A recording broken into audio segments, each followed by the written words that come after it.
오늘 본문은 빌립보서 4장 8절로 16절입니다. 제목은 경건과 자족입니다. 경건과 자족이라는 제목으로 말씀 증거하겠습니다.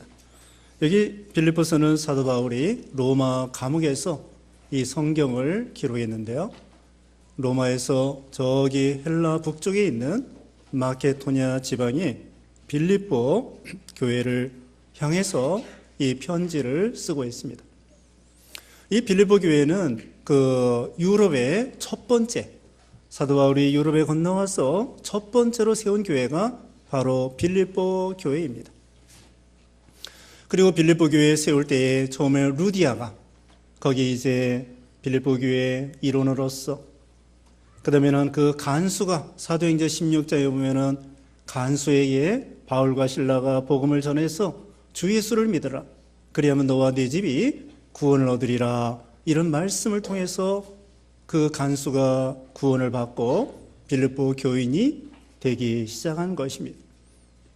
이 빌립보서는 로마 감옥에서 사도 바울이 기록했는데 기뻐하라, 기쁨이라고 하는 단어가 18번 나와 있다고 합니다.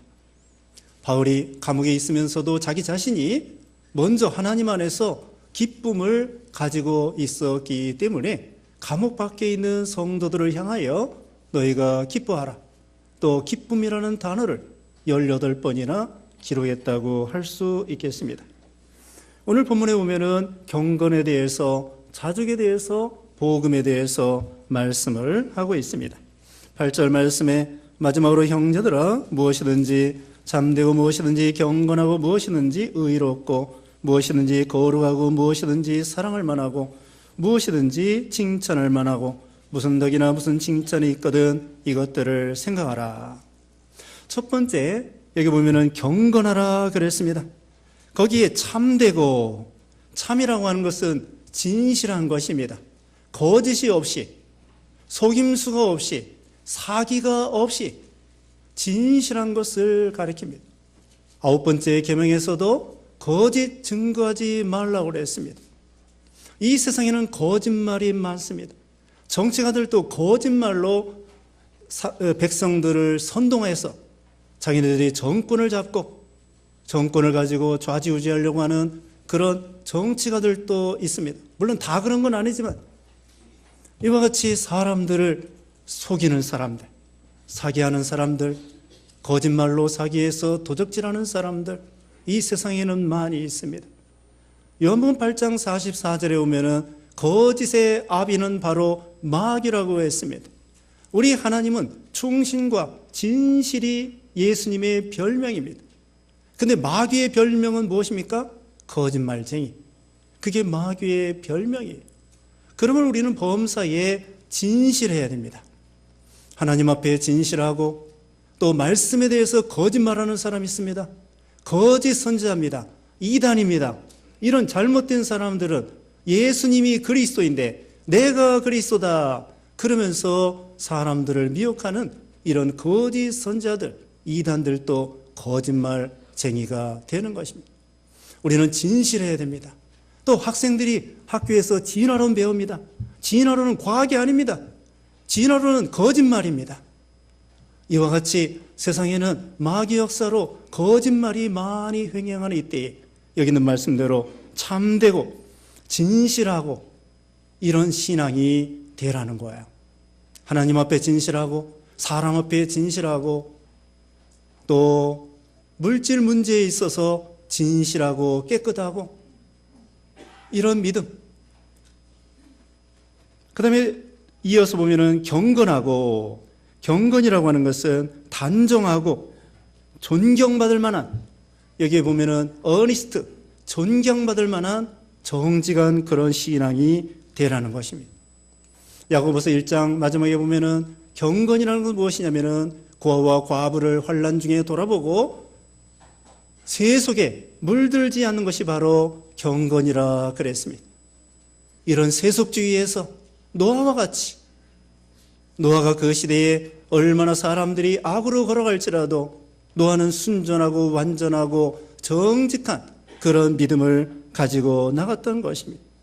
그 다음에는 이어서 보면은 의로운 사람이 되라고 했습니다. 의라고 하는 것은 정당한 것을 가리켜요. justice, 정당한 것, 공평한 것, 정의로운 것, 이것이 바로 의의 길로 걸어가는 것입니다. 우리는 옳다 옳다, 아니다 아니다 하면서 옳은 걸 따라가고 선한 양심에 따라서 진실하게 의롭게 걸어가야 되는 것입니다. 그 다음에는 거룩하고, 거룩이라는 것도 이것은 구별된 생활입니다. 정결하고 순전하고 순수하고 욕심을 버리고 깨끗하고, 이것이 바로 이 거룩이라고 할 수 있습니다. 아무튼 우리 예수 믿는 신자들은 세상 사람과 달리 여기 보면은 칭찬이 있다고 했습니다. 무엇이든지 칭찬을 만하고 무슨 덕이나 무슨 칭찬이 있거든 이것들을 생각하라. 결론적으로 이런 모든 덕을 통하여, 경건의 덕을 통하여 안 믿는 사람이나 믿는 사람에게 또 하나님 앞에 경건한 모습을 통하여 결론적으로 칭찬받는 사람이 되라는 것입니다. 칭찬받는 사람. 사도행전 2장 마지막에 보면은 초대교회 때 그 성도들이 바로 이런 경건을 통하여 세상 사람들에게 칭찬받는 사람이 되었다고 했습니다. 그래서 교회가 칭찬을 받기 때문에 많은 사람들이 그 좋은 모습을 통하여 교회에 많은 사람들이 모여왔다는 것입니다. 마태복음 5장에 보면은 너희는 세상의 소금이요 너희는 세상의 빛이라고 했습니다. 산 위에 있는 동네가 숨기지 못하는 것처럼 너희가 하나님 앞에, 세상 사람 앞에 다 보여진다는 것입니다. 너희의 착한 행실을 통하여 하나님께 영광을 돌리라고 했습니다. 여러분들 다 보고 있어요. 안 보는 것 같아도요, 안 믿는 사람들이 저 사람 예수 믿는다고 하는데 행동이 어떤가 보자. 그래서 너의 착한 행실을 통하여 우리 하나님께 영광을 돌리라는 것입니다. 칭찬받는 사람, 하나님 앞에 칭찬받는 사람, 세상 사람들한테 인정받고 칭찬받는 사람, 이게 중요하다는 거예요. 여러분, 예수 믿고 구원받는다, 천국 간다, 나는 당상이다, 나는 아무렇게 해도 괜찮다, 그것은 신앙이 아닙니다. 그 사람 정말 천국에 갈지 알 수 없습니다. 참으로 예수님을 믿는다고 하면은 변화의 새 사람이 되고 성화되어야 됩니다. 구원의 완성은 성화입니다. 처음에 예수 믿고 그게 구원의 완성이 아니에요. 삭개오가 부자였습니다. 예수님을 믿었습니다. 그 다음에 변화의 새 사람이 되었습니다. 전에는 돈이 하나님이었더랬는데 재산을 반절 팔아서 가난한 사람들에게 주겠습니다. 그 다음에 누군 것을 토색했으면 4배나 갚겠습니다. 예수님께서 말씀했습니다. 삭개오, 네가 진짜 이제 아브라함의 자손이다. 이 삭개오는 옛날부터 조상적부터 아브라함의 자손이에요. 그런데 예수님께서 금방 너야말로 진짜 아브라함의 자손이다. 원래부터 아브라함의 자손이지만 변화의 새 사람이 되니까 내가 진짜 아브라함과 같은 믿음이 있는 변화의 새 사람이 된 진짜 신자가 됐구나. 우리는 예수 믿자마자 모든 게 성화되는 건 아니에요. 중요한 것은 구원의 완성은 처음에 예수 믿을 때에는 구원의 시작이에요. 물론 예수 믿고 구원받고 천국에 갑니다. 그걸로 끝나는 게 아닙니다. 이제는 우리가 행동 거지가 하늘나라의 시민권자로서 여기 있는 말씀대로 의롭고 거룩하고 경건하고 참되고 진실한 그런 신앙이 되라는 거예요. 요새 세상적으로 미투 이런 것이 유행어가 됐습니다. 미투, 나도 그래. 미국의 배우들이 성추행 당하고 성희롱 당하고 성폭행 당해가지고 여성들이 미투, 나도 당했어. 우리나라의 검사들이, 여검사들이 남자 검사들한테 나도 성추행 당했다고 미투. 그 다음에는 어떤 시인이 어떤 시인에게 나도 당했다고. 또 어떤 연출가한테 연극에서 나도 당했다고. 배우, 또 어떤 교수가 배우인데 나도 그 사람한테 당했다고. 여성들이 미투 하면서 많은 여성들이 고백을 하고 있습니다. 남자들이 어떤 권력을 가지고 갑질하고 있는 것입니다.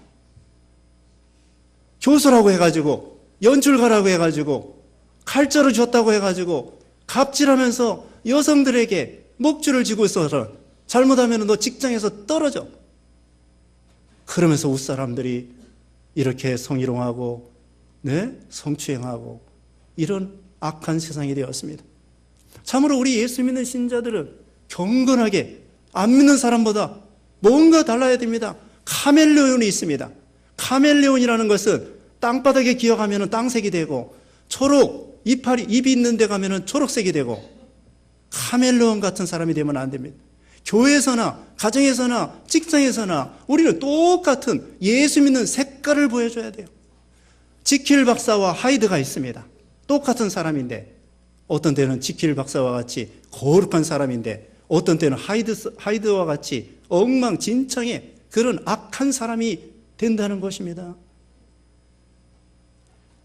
그래서 우리 예수 믿는 신자들은 참으로 어디나 저 사람은 예수 믿는 사람으로서 뭔가 다르구나.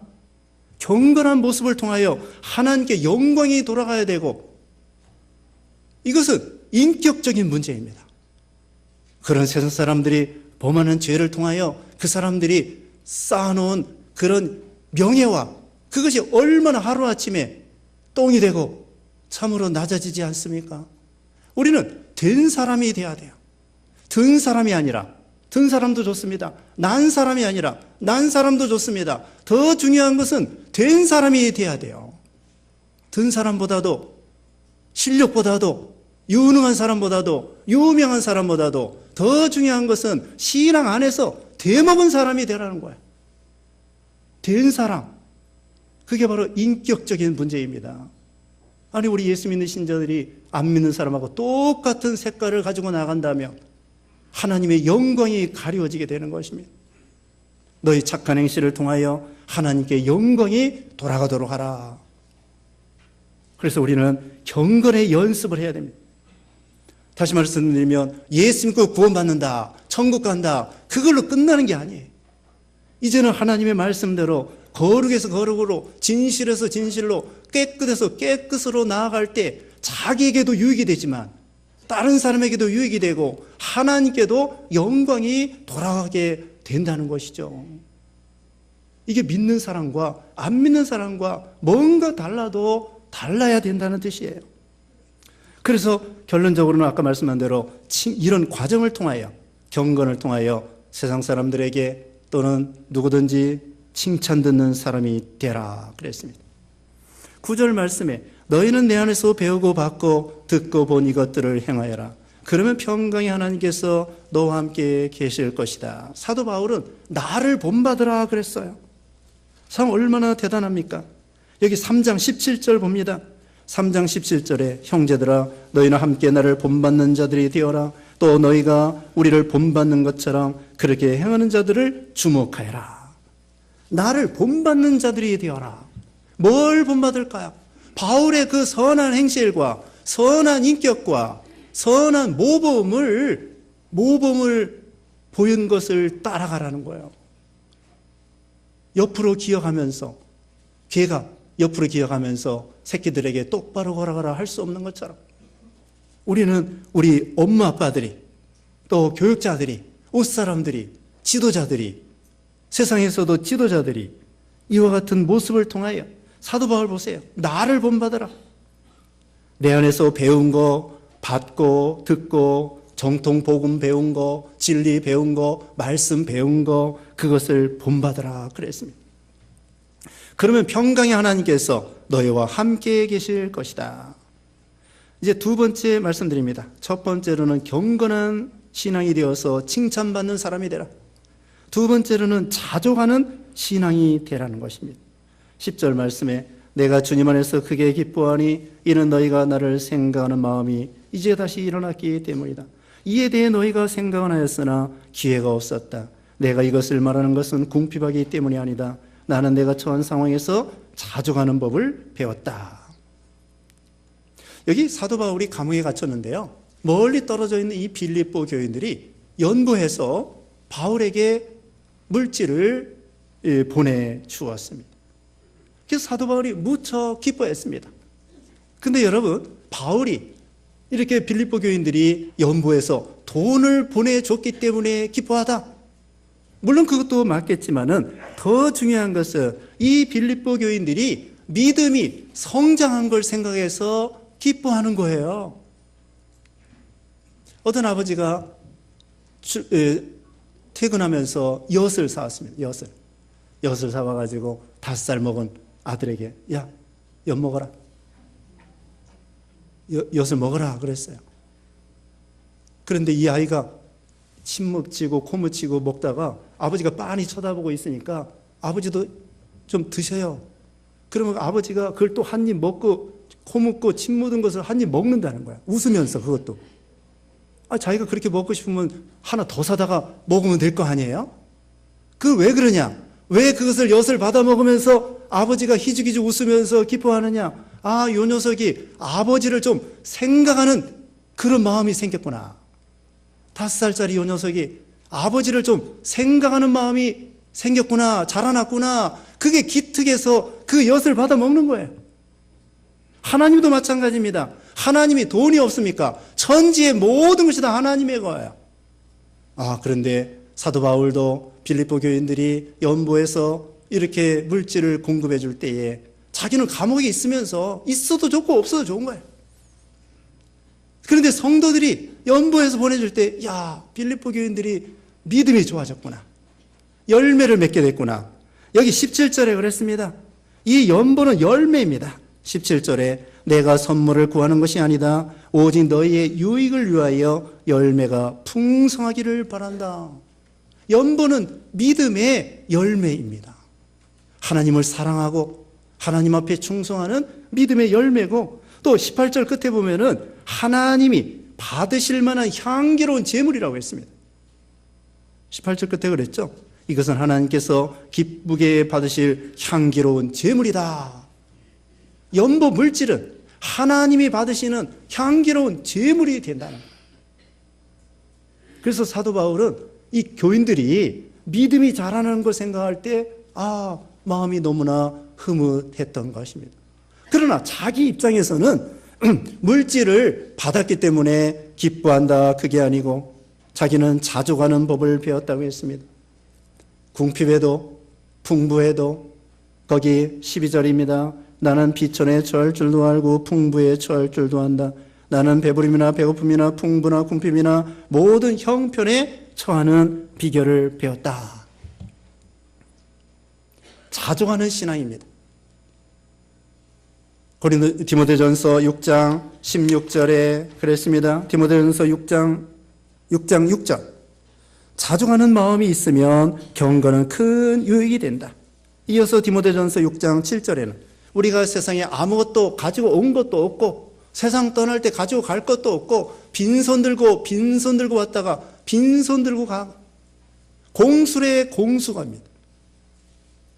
알렉산더 왕이 죽으면서 자기 관 밖에 손을 내놓고 자기 관을 이렇게 상여를 메고 가라고 그랬대요. 그래가지고 왜 그런지 모르겠습니다. 이 손이 관 밖으로 나와가지고 흔들흔들 가는 거예요. 제가 생각할 때에는 빈손 들고 왔다가 빈손 들고 가는 것을 교훈해 주려고 한 것이 아닌가. 알렉산더가 20살부터 전 세계를 점령해가지고 33살에 죽고 마른 거예요. 한 번은 알렉산더 왕이 젊었을 때, 왕 때 어떤 유명한 철학자 디오게네스를 찾아갔습니다. 디오게네스는 이 나무통에 거기서 사는 사람이에요. 근데 한 번은 그 나무통에 살고 있는 철학가 디오게네스를 찾아가가지고 내가 뭐 필요한 거 있느냐, 원하는 대로 다 해주겠다. 그랬더니 디오게네스가 말하기를, 대왕이시여, 제가 지금 일광욕을 하고 있으니까 좀 그 그늘지지 않도록 한켠으로 비켜주세요.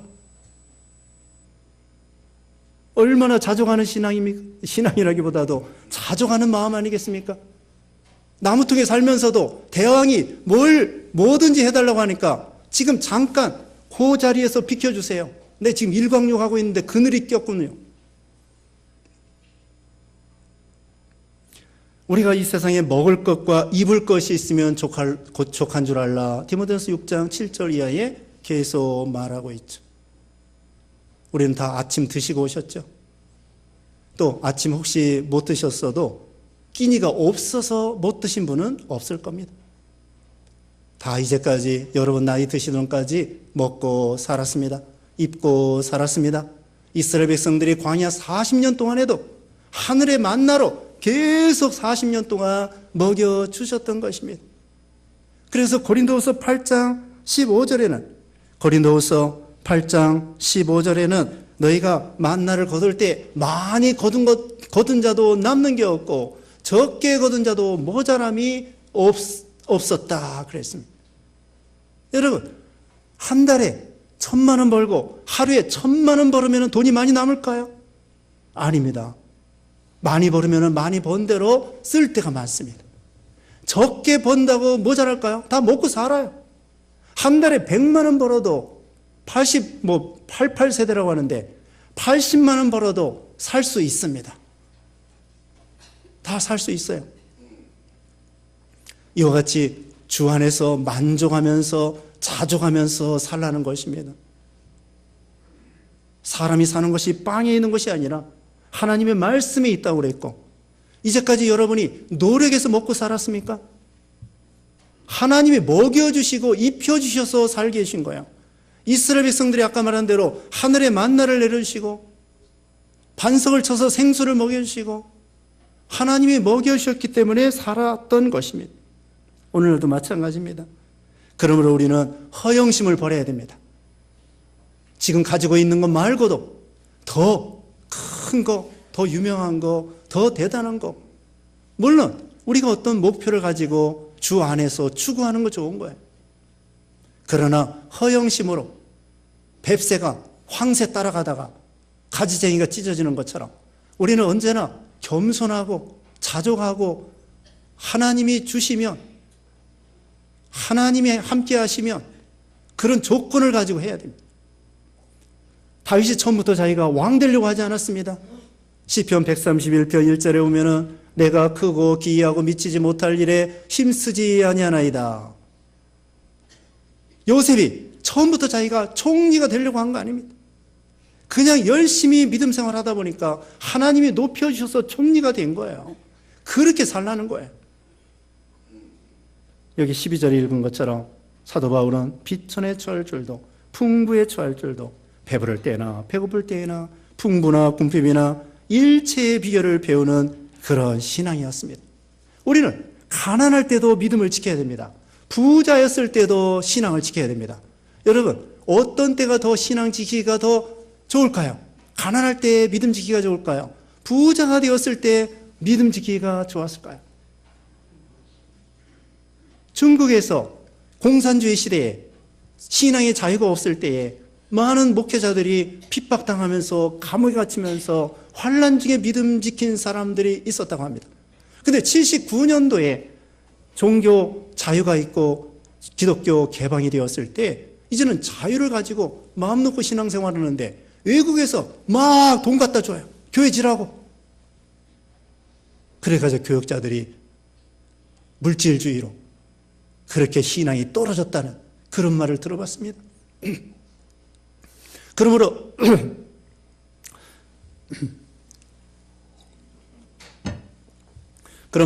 누가복음 16장에 보면은 거지 나사로가 있습니다. 종기 병들었습니다. 개가 와서 핥았습니다. 그런데도 이 나사로는 소망을 가지고 믿음을 잘 지키고 잘 참았습니다. 부자가 떡 부스러기만 내려주는 거야. 그래도 거기서 신세를 한탄하지 않았습니다. 인생을 낙심하지 않았습니다. 부모 원망하지 않았습니다. 운명을 원망하지 않았습니다. 그 자리에서 거기서 신앙을 잘 지킨 거야. 근데 부자는 믿지 않고, 안 믿는 부자예요. 부자라고 다 나쁘다는 게 아니고요. 안 믿는 부자는 지옥 가고, 믿는 나사로는 천국에 가서. 그러므로 가난할 때에도 믿음 잘 지키고, 방금 말한 대로 요셉처럼 총리가 됐을 때도 믿음 지키고, 감옥에 갇혔을 때, 보디발의 그 집에서 종살이 할 때 변함없이 믿음, 초막이나 궁궐이나 젊었을 때나 늙었을 때나 가난할 때나 부유할 때나 낮아질 때나 높아질 때나 권세가 있을 때나 없을 때나 젊었을 때나 늙었을 때나 언제든지 믿음을 지킬 수 있는 신앙, 전천후 신앙입니다. 그게 온전한 신앙이에요. 환경의 지배를 받는 것이 아니라 환경을 발로 밟고 극복하며 나가는 신앙. 우리는 환경의 제재를 받으면 안 됩니다. 신앙으로 환경을 이겨야 돼요. 발로 밟고. 나는 부모 때문에, 자식 때문에, 남편 때문에, 아내 때문에 그런 환경의 제재를 받는 것이 아니라 하나님 안에서, 여기 13절에 뭐라 했습니까? 13절이 이 절입니다. 다 같이 읽어보겠습니다. 시작. 내게 능력 주시는 분 안에서 내가 모든 것을 할 수 있다. 아멘. 능력 주시는 분 안에서 내가 모든 것을 할 수 있다. 갈렙도요. 여호수아 14장에 보면은 하나님이 나와 함께 하시며 저 헤브론 땅을 내가 점령할 수 있습니다. 나이가 85살이에요. 85살 되신 분이 전쟁에서 이기겠다는 거예요. 하나님이 능력 주시면 저 헤브론 땅을 점령할 수 있겠습니다. 얼마나 내 힘으로는 안 돼. 아까도 말했죠. 구원받는 거 하나님의 은혜와 능력이요. 성화도 하나님의 도우심과 인간의 노력으로 되는 거예요. 하나님의 도우심이 아니면 성화를 이루어 나갈 수 없어요. 죄를 이길 수 없어요. 여기도 뭐라 하겠습니까? 내게 능력 주시는 분 안에서 하나님의 능력 주시면 가난한 것도 좋아, 부자도 좋아, 낮아져도 좋아, 높아져도 좋아, 어떤 형편이든지 내가 믿음을 지킬 수 있습니다. 이런 참 바울의 고백이 또 우리의 고백이 되어야 되죠. 가난한 것도 이길 수 있습니다. 유태영 박사가 임실에서 임실 사람인데 초등학교 5학년까지 신발이 없었대. 초등학교 5학년부터 중학교도 못 가가지고 머슴살이 하다가 초등학교 5학년부터 어머니 따라 새벽 기도를 나갔습니다. 그리고는 이 말씀을 빌사일삼 빌립보서 4장 13절 이것을 마음에 품고서는 일평생 좌우명으로 삼고 하나님의 능력 주시면 할 수 있습니다. 하나님 나 공부시켜 주세요. 그래가지고 나중에 머슴살이 하다가 중학교 가고 그 다음에는 나중에는 덴마크 왕에게 편지를 써가지고 덴마크에 가서 공부하고 이스라엘에서 공부하고 그 다음에 우리나라 새마을운동 입안을 하고 건국대학교 부총장까지 하고 최의숭 장로가 있습니다. 죽게 하듯 하라. 그런 좌우명을 가지고 말씀 죽게 하듯 하라. 이 사람이 대천 사람입니다. 너무나 가난했습니다. 근데 교회를 나갔습니다. 그리고 어머니도 교회 나가고 어머니는 그때부터 이 예배당 새벽에 가가지고 먼저 닦는 사람, 예배당 닦는 사람, 돌아가실 때까지 자기 아버지는 종치는 사람. 하나님께 기도했습니다. 하나님, 이 사람은 공공가 나오는데 하나님 나 박사학위 받게 해주세요. 그 다음에는 하나님께 기도해서 100개의 교회를 세우게 해주시옵소서. 그래서 자동차 부품 그런 만드는 공장 사장이 돼가지고 나중에는 박사학위도 받고 정말 교회를 국내외적으로 100개의 교회를 세우는 그런 꿈이 이루어지는 그런 가난하고 시골에서 정말 어려운데 하나님께 꿈을 가지고 기도해가지고 내게 능력 주시는 분 안에서 내가 모든 것을 할 수 있다. 무식한 것도 이기고 가난한 것도 이기고 병든 것도 이기고 죄도 이기고 욕심도 이기고 부패성도 이기고 잘못된 습관도 이기고 중독도 이기고 중독 하나님의 능력으로 되는 거야. 마약 중독도 하나님의 능력으로 고칠 수 있습니다. 인간의 힘으로는 너무 어려운 거예요. 중독 어려운 것입니다. 정서적으로 삐뚤어지고 성격이 삐뚤어지고 이 잘못된 습관 우리 인간의 힘으로 뽕나무 뿌리와 같아서 이걸 뽑기가 무척 어려운 것입니다. 그러나 내게 능력 주시는 분 안에서 하나님의 능력 주시면 불가능이 가능이 되는 거예요. 다 이길 수 있다. 신앙으로 극복할 수 있다. 환경을 지배받는 사람이 아니라 환경을 극복하는 사람이 되는 거예요. 기도하면서 앞에서 기도하라고 그랬어요. 자, 앞에 오십시다. 4장 6절. 아무것도 염려하지 말고 오직 모든 일에 기도와 간구로 너희 구할 것을 감사함으로 하나님께 아뢰어라. 그러면 모든 생각을 뛰어넘는 하나님의 평강이 그리스도 예수님 안에서 너희 마음과 생각을 지키실 것이다. 기도하라는 거예요. 못하겠다, 안 된다, 낙심하고 원망하고 누구 때문에 핑계대고 그러지 말고 환경 때문에 인생을 좌절하고 낙심할 것이 아니라 극복하는 사람이 돼야 돼. 내 힘으로 안 되지만 하나님의 능력 주시면 불가능이 가능이 된다고 했으니까. 마가복음 9장 23절에 어떤 마귀 들린 아들을 둔 아버지가 예수님을 찾아왔습니다. 할 수 있으면 예수님 고쳐주세요. 예수님 말씀입니다. 할 수 있거든이 무슨 말이냐? 믿는 자에게는 능치 못할 일이 없느니라. 할 수 있거든. 그게 아니라 믿는 자에게는 능치 못할 일이 없다고 예수님이 강력하게 말해주신 거야. 여기 14절부터는 복음에 참여하는 자가 되라고 했습니다. 14절에 다만 너희가 나의 환난에 함께 참여한 것은 잘한 일이다. 빌립보 사람들아, 복음 전파 초기에 내가 마케도냐를 떠날 때에 아무 교회도 나를 위해 주고받는 일에 참여하지 않았고 오직 너희만 참여한 것을 너희 자신이 알고 있다. 내가 데살로니가 있을 때에도 너희는 나의 필요를 위해 한두 번 쓸 것을 보내었다. 복음에 참여하는 사람이 돼. 1장 5절에도 보면은 복음에 참여하는 빌립보 교회가 되었습니다. 고린도전서 9장 증거할 때도 말씀드렸습니다. 복음에 참여하려고 하면은 복음 되시는 예수님을 믿고 복음을 전하고 그 다음에는 복음 전도자들을 기도로 물질로 도와주고 그러면 되는 것입니다. 어떻게 하라고요? 복음에 참여하는 자가 되라.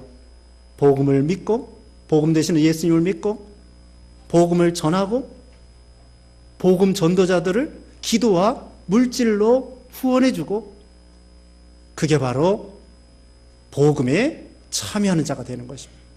복음에 참여하면 복음의 영광에 참여하게 됩니다. 고린도전서 1장 데살로니가전서 1장 11절에 보면은 이 복음에는 하나님의 영광이 있다고 했습니다.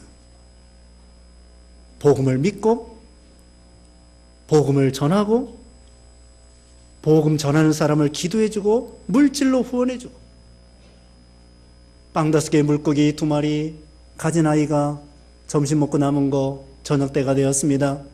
다른 사람도 다 먹어치웠습니다. 예수님께서 너에게 있는 것이 무엇이냐? 빵 5개 물고기 2마리밖에 없는데요. 가져오너라. 그거 바치니까 우리 예수님께서 축복하시고 축사하셔서 5,000명 여자까지 합해서 10,000명 이상의 사람을 다 배부르게 먹이고도 12바구니에 거두는 이게 바로 하나님의 계산법입니다. 우리가 누구를 삶을 나누고 물질을 나누고 연보하고 구제하고 그럴 때에 없어지는 것 같아요. 아닙니다. 하나님의 계산법은 그게 아니에요. 마치 샘물을 퍼내면은 그게 없어지는 것이 아니라 또 물이 나오는 것처럼 그게 바로 하나님의 계산법입니다. 우리도 복음에 동참하는 사람이 돼야 되는 것입니다. 오늘 3가지 말씀드렸습니다. 우리는 언제나 경건하여 칭찬 듣는 사람이 될 것. 2번째로는 자족하여 감사하고 자족하고 만족하는 신앙. 3번째로는 복음에 참여해서 복음의 영광에 참여하는 여러분 되시기를 주님의 이름으로 축원합니다. 기도하겠습니다. 거룩하신 하나님 감사합니다. 우리를 구원하시고 복음에 참여하게 하시고 믿고 구원받게 해주심을 감사합니다.